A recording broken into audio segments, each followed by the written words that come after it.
Hello and welcome to a very special broadcast here. It has been a very newsy day. We've all been following the US elections where we don't know who's won yet. This was perhaps expected. And as Donald Trump has already said that they're going to Supreme Court, and to talk about what's happening over there, what does it mean for us? I have a very special guest, Dr. Shashi Tharoor, who is not just a Congress MP, he's a very, very popular best-selling author as well. And why I've chosen him to speak about what's happening in the US elections is because he has a new book out. It's called The Battle of Belonging, and it deals with nationalism and patriotism and how it plays out. He's drawn the history of it, how it has played out across the world, and just how this entire concept, because it's so relevant right now. It's not just in the US elections, it's in politics across the world. In India, we see evidence of it.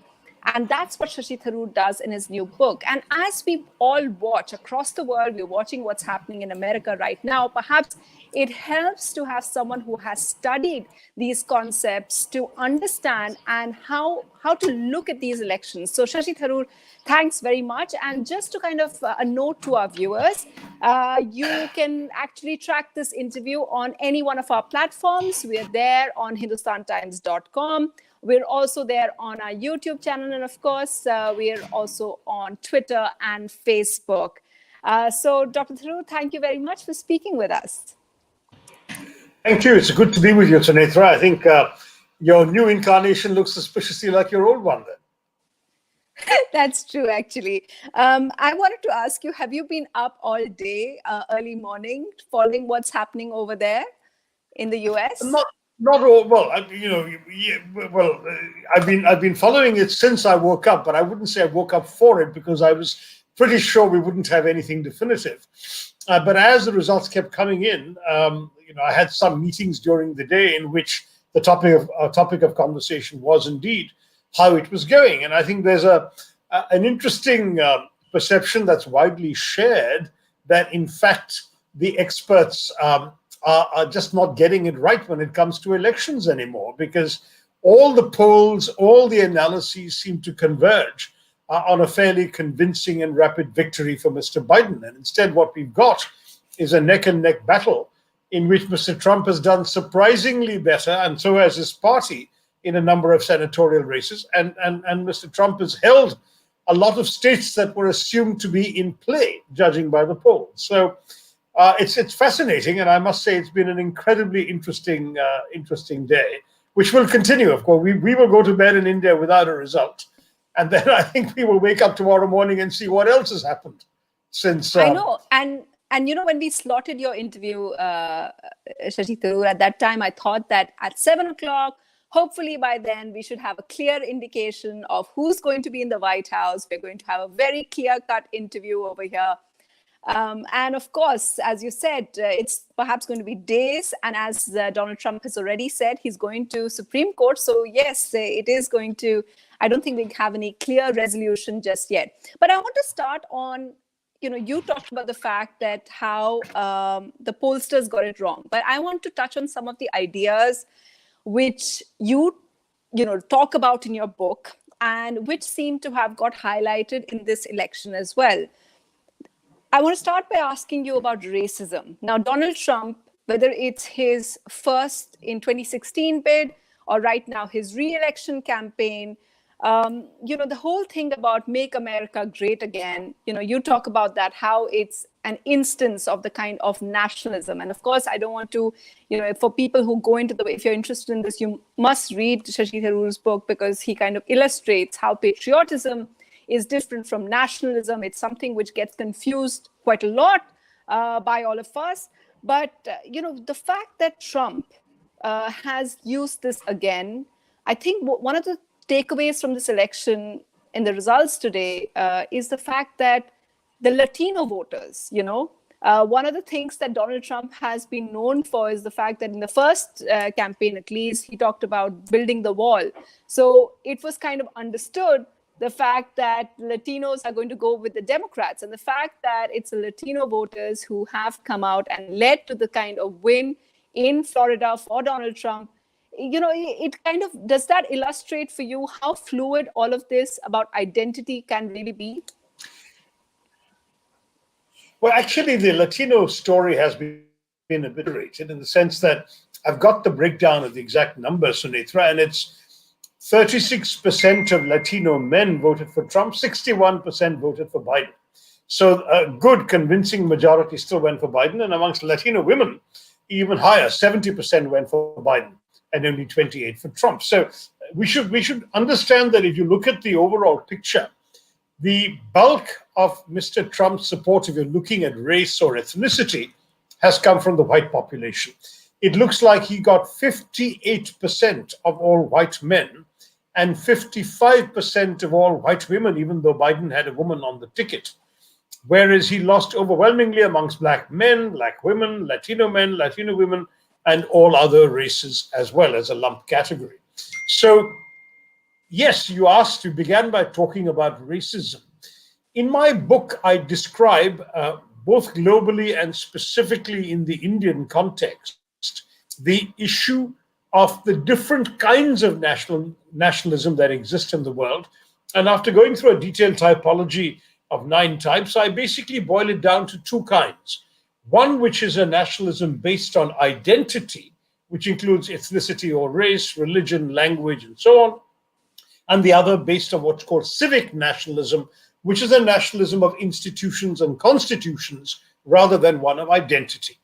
Now, both India and America seem to be experiencing the same sort of struggle that I have described in great detail about India in my book, which is that in our case, our constitution created a civic nationalist India, that your religion, your language, your ethnicity, anything that linked directly to your identity, immutable things you acquire by birth, those do not have anything to do with your rights as an Indian citizen. So in other words, our constitution enshrines civic nationalism. And so does the American. You can migrate to America tomorrow, and even though you're not white, you're not necessarily English speaking, you're not American educated, whatever, you undoubtedly have the right to become American and to subscribe to their nationalism, because it's an institutional civic nationalism. Now, the difference between that and the nationalism that Mr. Modi and the BJP are promoting in India today is that we're moving our nationalism, or there is an attempt by the ruling establishment to move our nationalism in the direction of ethno-religious nationalism. The Hindustan concept of the Hindutva movement is, if you like, fundamentally at odds with the idea of civic nationalism. In America, civic nationalism remains the ideal, but this kind of election result, or this kind of election pattern, suggests an America more deeply divided on issues of race than one could possibly imagine. In fact, it's striking that the same America which twice in a row elected Barack Obama is now finding it difficult to vote for, or let me reverse it and say, is finding it so easy for whites to vote for a white candidate who has rather openly encouraged a white supremacist. And that, the fact that a majority of white men and a majority of white women, and they represent about a third of the electorate each. White men are 32% of American voters, white women are 33% of American voters. So of 65% of the electorate, you've got a clear majority that indicates a level of racial separation. That is worrying. If I were American, which I'm not, I would be very worried. Because, it's very striking about from the last month or so of the campaign, you will have noticed that Mr. Trump's messaging throughout was, listen, Biden is old and sick and tired. If you vote for Biden, you're going to get Kamala as your president.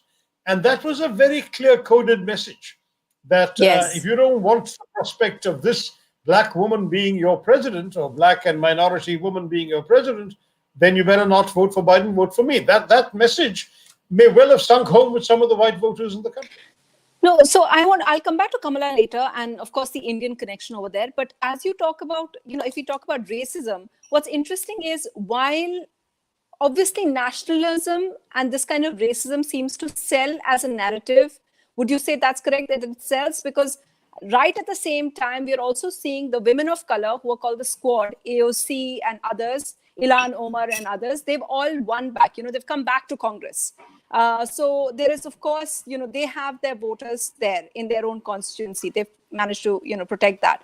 And yet, nationally speaking, Donald Trump has managed to, sell the whole idea of nationalism and make America great again at a time when everyone thought, and his ratings seem to be down on the issue of just efficiency, of how they performed on performing during the whole, how he managed the COVID crisis.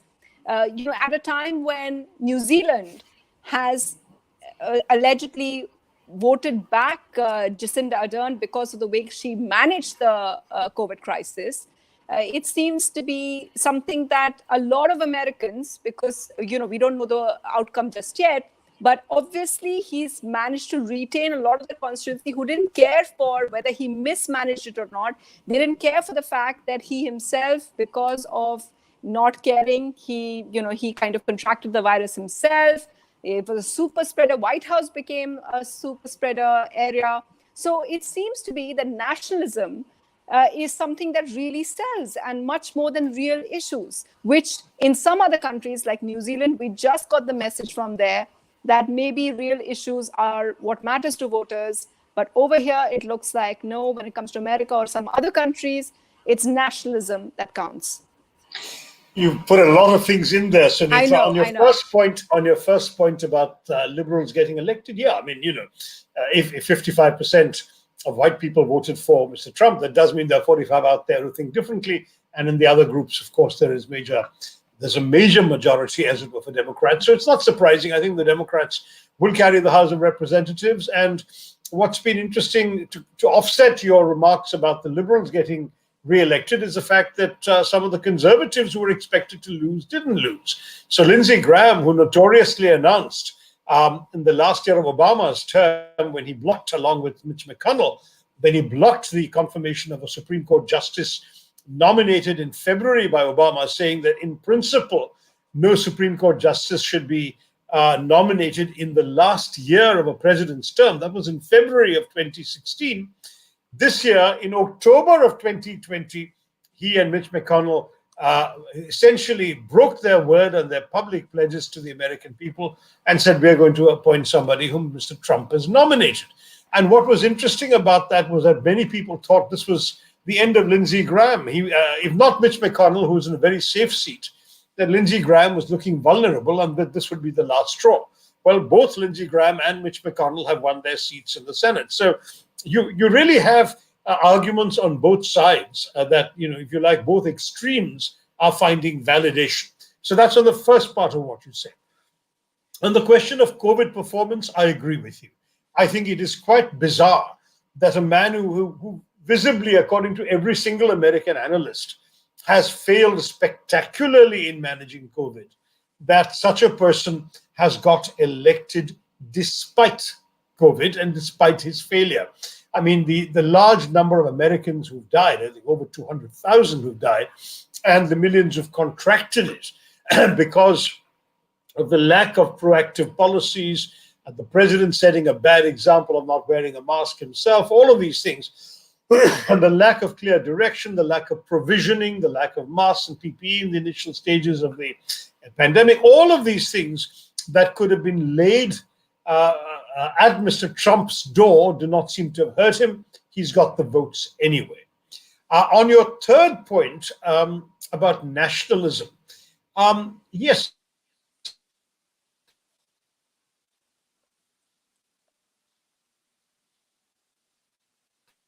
I think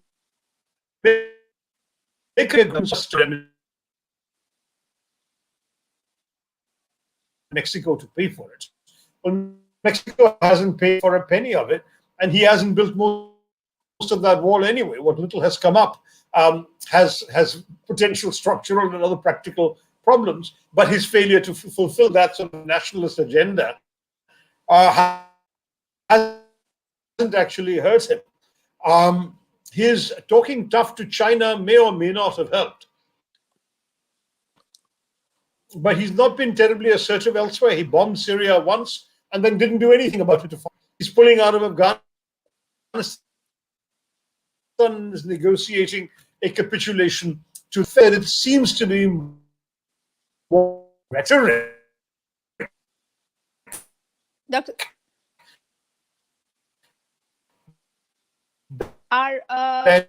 Dr. Tharoor, sorry, there seems to be a little bit of a voters. Yeah. It's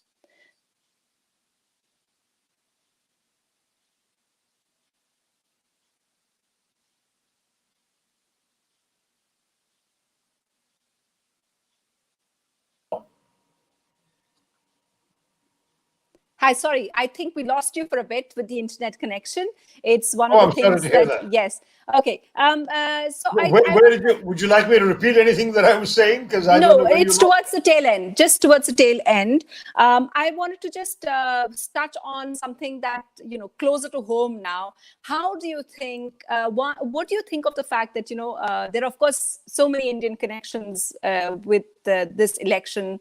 The fact that Trump and Narendra Modi, our prime ministers, share a bonhomie. They've had campaigns together, whether it's in Gujarat or in Houston. What do you make of the fact that a lot of people feel that a Trump administration is definitely better for India?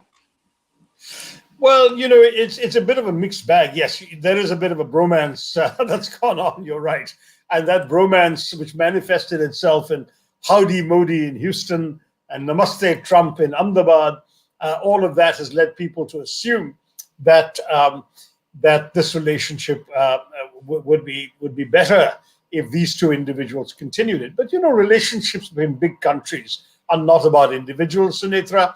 I would argue that, in fact, the Indo-US relationship is bipartisan at both levels. That is, that in America, whether Democrats win or Republicans, it's going to be an important relationship for them, India is.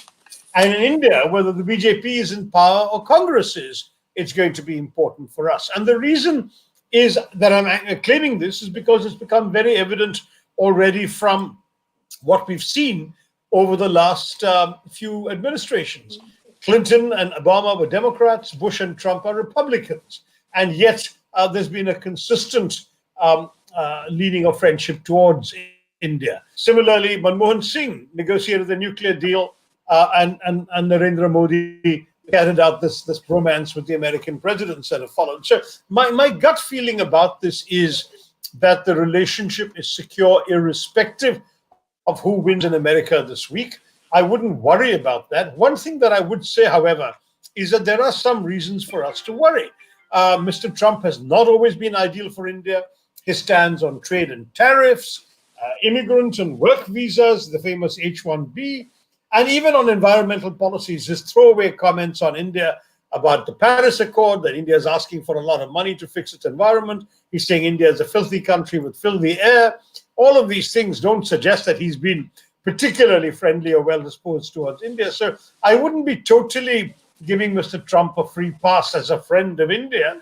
But, frankly, I suppose it's understandable that he attacked India for taking American jobs, that he imposed severe restrictions on H-1B visas, which have disproportionately hurt Indian tech professionals.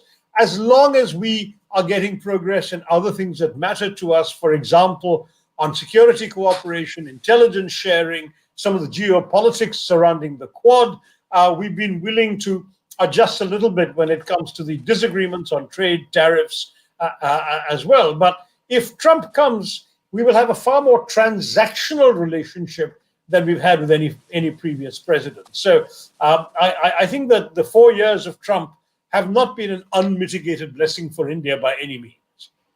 And on the other hand, if we talk about Joe Biden, one of the kind of immediate assumption seems to be that we are a Democrat government means immediately a lot of questions about Kashmir, or meddling about Kashmir, questions about human rights. What would you say to that? Well, I mean, the fact is that Democrats historically have been more identified with a pro-human rights and pro-democracy posture. But that used to be fine for India because we're pro-human rights and pro-democracy normally. It's only when our government does things that fall afoul of the standards that our own constitution urges upon us that our friends in foreign countries feel moved to say anything critical. I mean, let's face it, some of the tougher words on some of the actions of the present Indian government have come from Indian Americans, have come from people like Representative Pramila Jayapal and Representative Ro Khanna, who are firm liberals in the Democratic Party. And Kamala Harris herself has said a couple of things as senator, which have made people nervous. I mean, obviously, I don't worry too much that it's going to be repeated publicly by a Democratic administration, because they all know the importance of being able to get your things done privately. I think that just as President Obama had conveyed to Mr. Modi some of his concerns and then even made a public speech which hinted that India's credibility in the world depended on India living up to its old standards and not some of the developments that President Obama had seen taking place in Mr. Modi's government in his first year. Similarly, I imagine that a future Democratic administration wouldn't be no greatly different. It would continue working closely with India, because India matters, because India is a democracy unlike China. But where India falls short of its own standards, I would expect that we will probably hear about it. I mean, Mr. Trump has been quite indifferent to India's domestic politics, to Hindutva, to Kashmir, to any of these episodes. And perhaps the Democrats will not be quite as indifferent because, for example, there'll be Democratic congressmen and women telling a Democratic administration, hey, you can't let this go. So to that degree, yes. But I am not, undoubtedly, I'm not worried about that, because as an Indian citizen and an Indian politician, my view is that India should be living up to the highest standards of democracy and of human rights in our own conduct. We have a constitution that gives us our obligations to do that. And it seems to me that if we do what our constitution requires us to do, and we treat our people right, then no foreign critic will have any basis to say anything to us. Dr. Tharoor, I'm told that we're totally out of time, but I have to ask you one final question. Is that, personally speaking, I have been, this election has been as fascinating as the Bihar election has been as well, I think. And, we're all looking forward to seeing both. Do you see any kind of, if I ask you to look at common strains, especially when we talk about identity and nationalism and all that, between the two elections? Well, it's a very good question, Sunetra, because I believe that Bihar may actually demonstrate, if many of us are right, the conclusive departure from the politics of identity to a politics of performance. If you look at the Mahagathbandhan campaign, it's all been about performance. It's all been about Rozgar. It's all been about, where is the situation for our young people? Where are the jobs? Where is crime? How did you treat the migrant workers? What you're doing about the economy? It's not about vote for us because isn't it time that people like us kick the Brahmins around? That kind of talk is over. At least on the RJD side, there was a time when they won elections with a strongly identity-based message. You don't hear that in this campaign.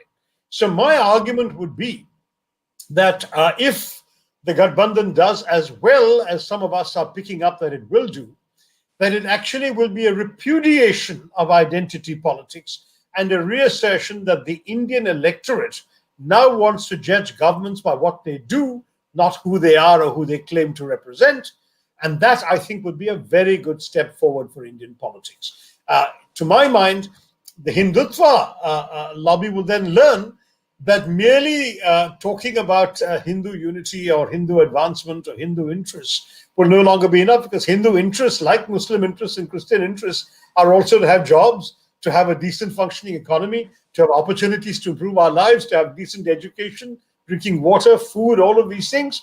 And therefore, people will start saying, all right, you told us we should be proud to be a Hindu, and tell us to be proud of having a job. We haven't had a job since you came to power. That message, I think, is going to be extremely, extremely important for the government to hear. Well, thank you so much, Shashi Tharoor. And of course, we don't have that much time. On Tuesday, we'll find out whether your prediction, whether this whole change and a step away from identity politics, which would of course be welcome, whether that comes true or not. Thank you so much for sharing your insights, and good luck with the new book. It was fascinating to read, and thank you so much. Thank you, Sunit. All the best. Bye. Thank you.